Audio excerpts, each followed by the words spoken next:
Sweden বেশিরভাগ সময় শীত আর বরফেই আচ্ছাদিত থাকে। তবে বসন্ত শুরুর এই সময়টাতে শীতের প্রকোপ কমতে থাকে। এই সময়ে মুগ্ধতা ছড়ায় ক্ষণিকের ফোঁটা সাদা গোলাপি চেরি ফুল, যা জানান দিচ্ছে ঋতুরাজ বসন্তের।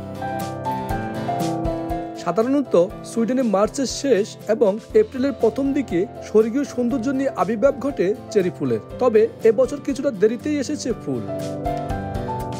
স্থানীয় সহ বিদেশি পর্যটকরা সারা বছর অপেক্ষায় থাকেন এই সময়টির জন্য। চেরি ফুলের সৌন্দর্য উপভোগ করার পাশাপাশি অনেকেই আসেন, ছবি তোলেন এবং স্মরণীয় করে রাখেন ক্ষণিকের এই সুন্দর মুহূর্তটি। অনেক সুন্দর লাগছে, অনেক মনোরম দৃশ্য এখানে। আর আসলে সবসময় যে সুন্দর এখানে পাওয়া যায় না, সবসময় স্নো থাকে। সামারে আমরা অনেক এনজয় করছি। খুব সুন্দর চারিদিকে ফুল। এই ফুলগুলো প্রত্যেক বছরই এই সময় প্রচণ্ড ক্রাউড থাকে, সবাই আসে দেখতে। আমরাও আসছি বরাবরের মতো, প্রতি বছর আসি।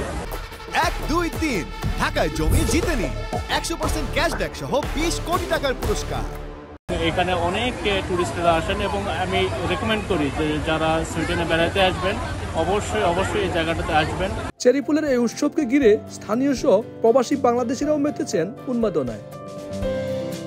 শফিউল আলম, সময় সংবাদ, সুইডেন।